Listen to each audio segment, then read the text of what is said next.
Hey, welcome back. Today we're working on a 2011 Toyota Highlander. We're going to be replacing the alternator. This vehicle has 165,000 miles on it. All right, let's get started. Off. I have a fan on it because the engine's hot right now, so I'm cooling it down. First step is to remove the negative off of the battery. This takes a 10mm open and closed in wrench.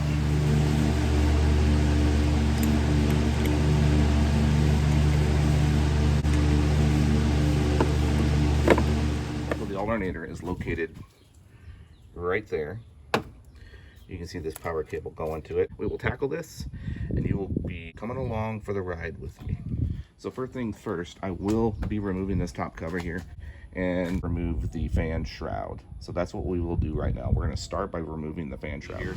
But this has a series of clips on it. I just get a little small straight slot screwdriver up underneath here to release these clips, and then they pull straight up out of here. Appears to be a couple of aftermarket clips here, so I have a little clip removal tool and just kind of tuck up underneath here like that and pull those up. All right, clips removed. Place this off to the side.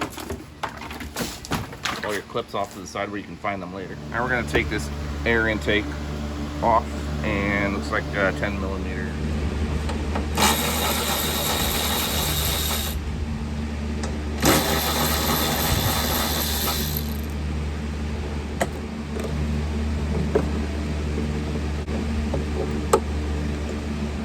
Be mindful of the vacuum hoses and connector. All right, next we're going to take this one off as well.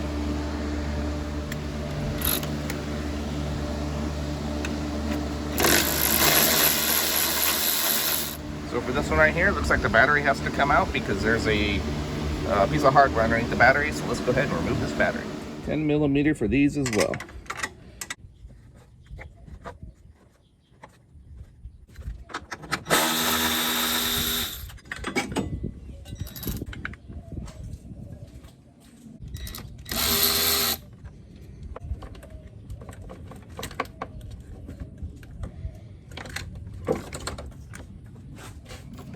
Alright, so let's remove this bottom cover here.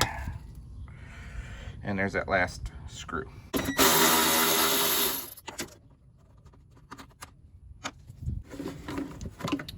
Fish that thing out of there. So my next step is to take this wire loom here, and I'm going to undo all the clips for it that attach to this fan shroud.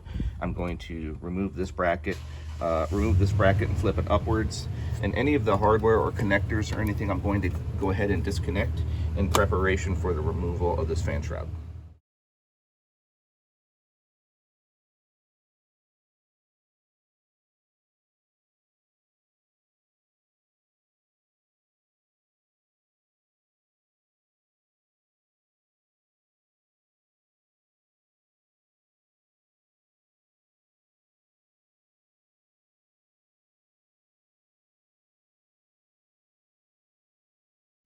So this fan is doing a great job. It's really cooling this engine down while I'm getting all these accessories pulled off of here. So before I take these top screws off of the fan shroud, I need to remove the top radiator hose. So in order for me to do that, I do have to drain the fluid out of the radiator. Okay, let's go ahead and remove the radiator cap. Put it off to the side. Remove the plastic cover from underneath here, using your 10mm socket, wrench, whatnot. Get up underneath here on the battery side through this hole right here. But there's a little valve right up in here that you turn with your hand. Just turn that valve and to release the fluid. Turn it counterclockwise until the fluid, so probably about 2.5 turns. You don't have to pull it all the way out, just kind of turn it counterclockwise. It might be quicker just to remove the bottom radiator hose to drain all this coolant, but we'll do this. All right, so while the coolant is draining, should be enough fluid out of there. Use my channel lock pliers.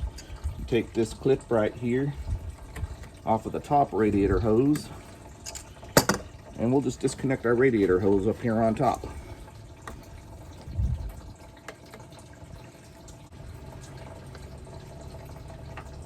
Hose removed.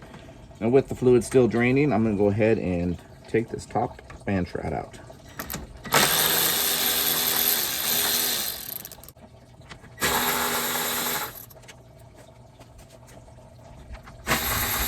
I say top fan shroud, but what I meant was the top hardware for the fan shroud. Take this hose off of the overflow nipple here. We'll do this. There we go. And then we'll just pull this straight up out of here and out of our way. Okay, so we've got the fan shroud out. I think I'm gonna go ahead and close that valve down there. I don't need to drain all the fluid. And there's a good visual of that valve.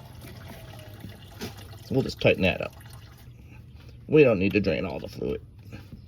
If we do, we'll come back again later and drain the rest. There we go. All right, so we're gonna go ahead and start easy. We're going to take the positive cable off the alternator right here, loosen this wire loom bracket right here off the alternator. Both appear to require a 10mm socket.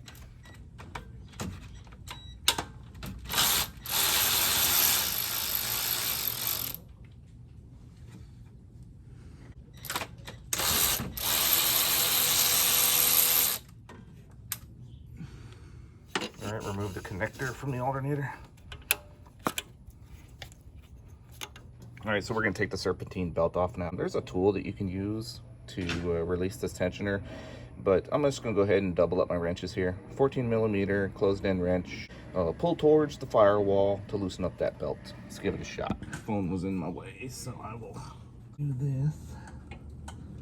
Just note that when you get this belt off and you release the tensioner, make note of how the belt routes, and then also this tensioner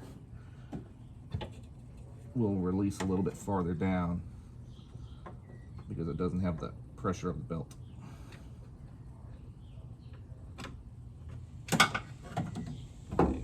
Just be aware of that so you don't squish your fingers.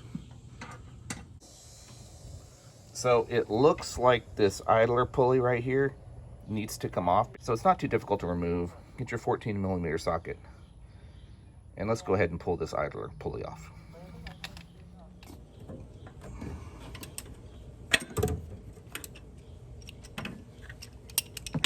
All right, all you have to do is break that bolt loose.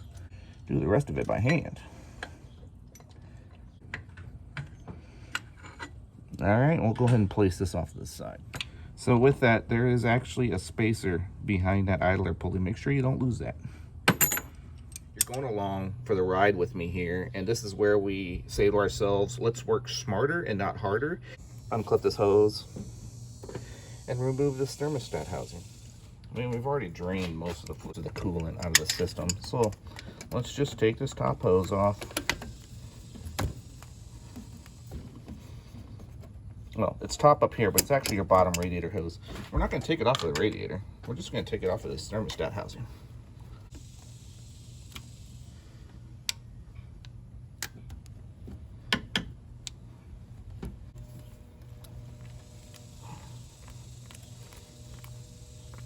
Well, just in case, let's get our pan up underneath there.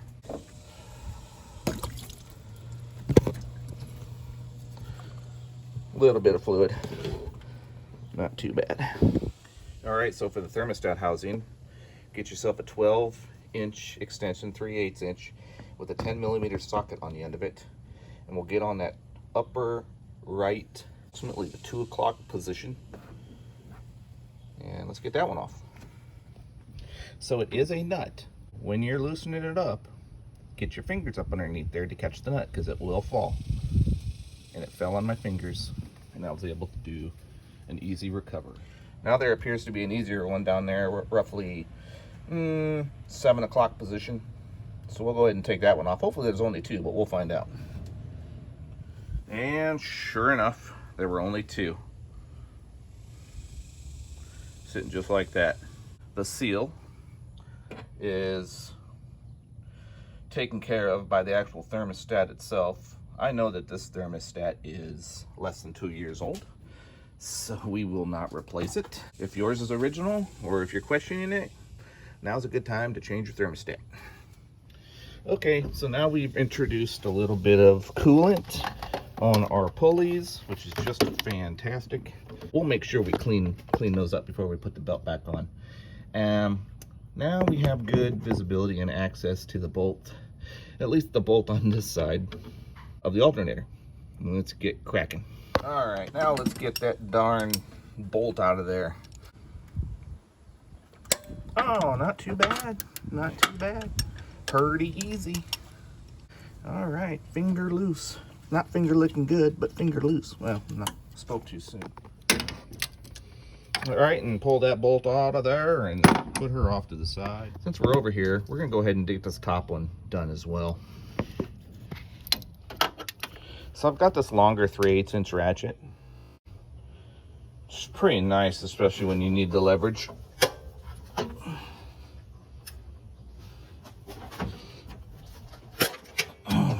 This one-handed while holding the camera. Recipe for disaster. All right, and so the top one, you put that one off to the side too. It's a bit longer. There's one more on the right-hand side here, so let me find it. You can't see it from the top, so let's climb underneath the vehicle so we can see it. That way you get a visual on it and you can see what we're dealing with. Just below, it's just below this exhaust manifold, but it's right there below that steel tube in the picture. It's actually a bracket that goes to the alternator. That's the one I think we can reach.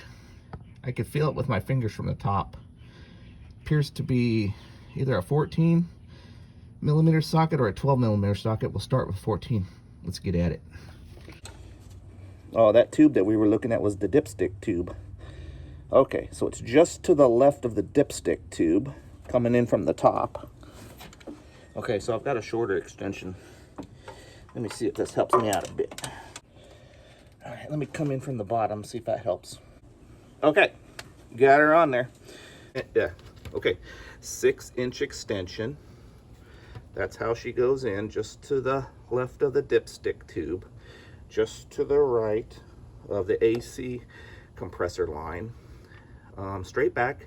Important part is it's a 12 millimeter socket. 12 millimeter socket, not 14. All right, so I was able to get the socket onto the bolt head very easy from the bottom, but we will take it off from the top. Spending more time with this camera, so sorry for not showing you the details of me unscrewing a bolt, but there we go. It's just a matter of breaking it free and then undoing it the rest of the way with your fingers. And be careful not to drop it. All right. Now, let's see if we can fish this thing out of here. All right, let's do this. I'll talk you through it. There's one more bracket here for this wire loom or harness right on top of the valve cover. 10 millimeter. Where are you at? 10.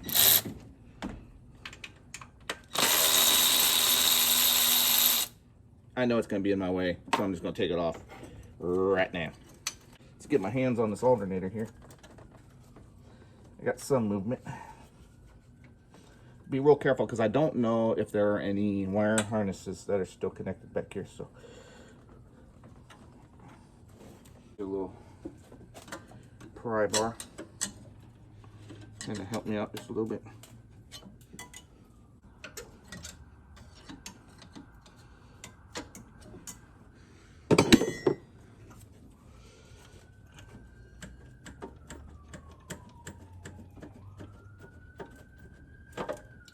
All right, so I was jiggling it off of that top bracket. Now we're free from the top bracket, so let's start pulling it out slowly.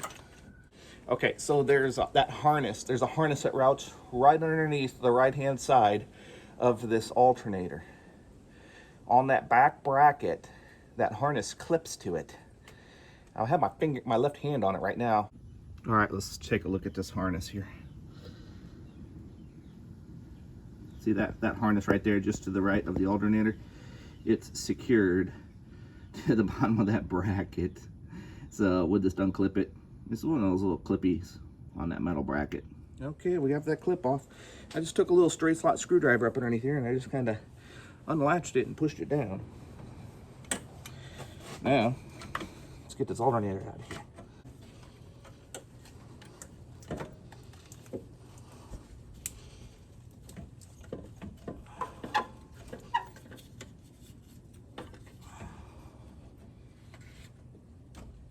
Okay. Okay, so we have the alternator out. Here's the bracket that we were dealing with, and here's a little tab right here where that harness was clipped on from the bottom side. Let me get the new alternator to make sure everything visually looks the same. We purchased from the brick and mortar store. Happens to be a Duralast. Alright.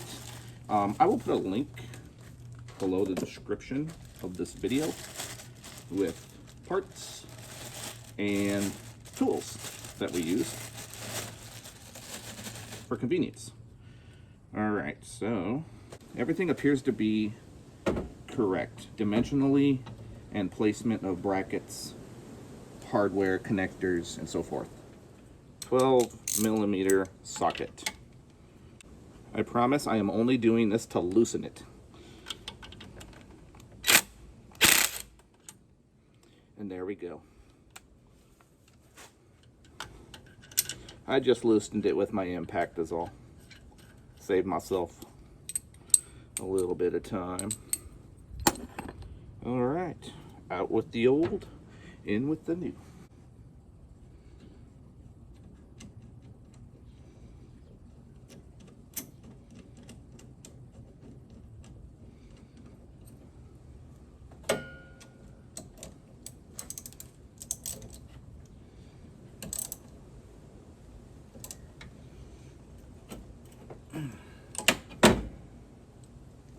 All right, so I'm not going to bore you with the installation, basically the reversal of everything that we just did to get here.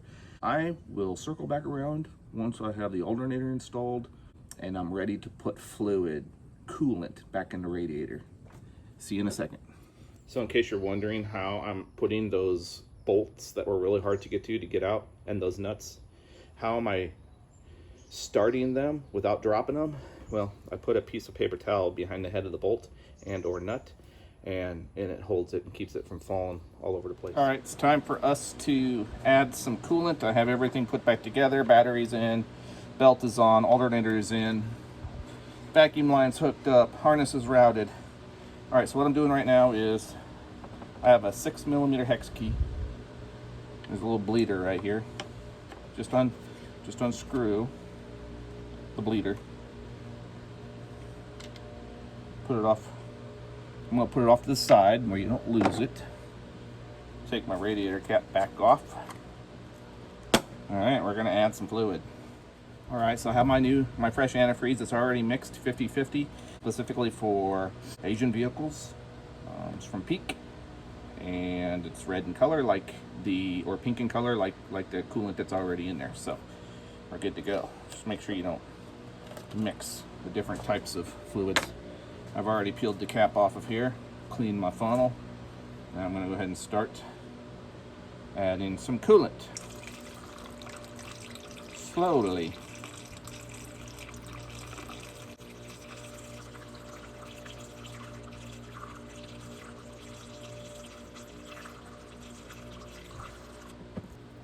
Alright, you can see it's starting to bubble out of here. I used almost the full container here. 1 US gallon. I'm actually surprised. I thought I'd only use half of this. We are now full. I put this bleeder back on, put the radiator cap back on. Okay, so I have everything hooked back up. The only thing that I have left to do are put the clips back in, and the front cover on the bottom and this cover here on top. Before I do that, I'm gonna go ahead and start the car. I'm going to check the voltage going to the battery to make sure that we're charging the battery. And then we're going to let the car get up to temperature. I want to build some pressure up in the cooling system. I just wanted to double check all the areas just to make sure we don't have any leaks. Let's get started. All right, now let's go ahead and check the battery charge. All right, look at that. 13, a little over 13 volts. You got any coolant on the belt or the pulleys? Do your best to clean it off ahead of time. I tried Got a little bit of squeaking going on, but we'll let her run here. Squeaking doesn't dissipate. I can already tell the squeaking is gone. But we're going to let this engine warm up a bit. Still running over 13 volts. That's good. The reason why we changed this alternator in the first place was the alternator was making a humming sound. And when you put a meter on the battery, when it was making that, it's like a high-pitched squealing sound. It wasn't pushing out any voltage to the battery. All you could see was like 11.5 volts, which is a little bit less than the battery. So once the humming sound or the squealing sound went away, then it was only pushing 12.5 volts. So we're like, yeah, I need to get a alternator, so that's why we changed this alternator. All right, so we've been running for about 10 minutes now. I can feel that my top hose is under pressure, so our pressure's built up in the coolant system right now. I'm gonna double check one last time the voltage coming out.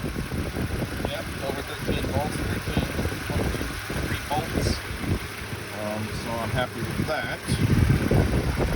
Now I'm going to turn the car off, and I'm just going to look all around, make sure there isn't any coolant, any heat, and I'll finish my job. All right, thanks for joining me on this video. I'm actually very surprised how much trouble we had to go through just to change an alternator. It's crazy. You know, Toyota never fails to disappoint. My Sienna, and I don't know if you watch any of my Sienna videos, but my goodness, you know, some of the jobs that you would think would be so easy are kind of tricky. The Highlander, same thing here. Having to go through all this just for changing an alternator, it's quite amazing. So it's not a hard job. It just seems like overkill to have to remove the thermostat housing. Really? Anyways, hope you enjoyed this video. I hope that, you know, my footage helps you in case you're in my position. If you like this video, please click that like button. If you like the other content on my channel, I appreciate you clicking that subscribe button, and I will catch you all in the next video. Take care.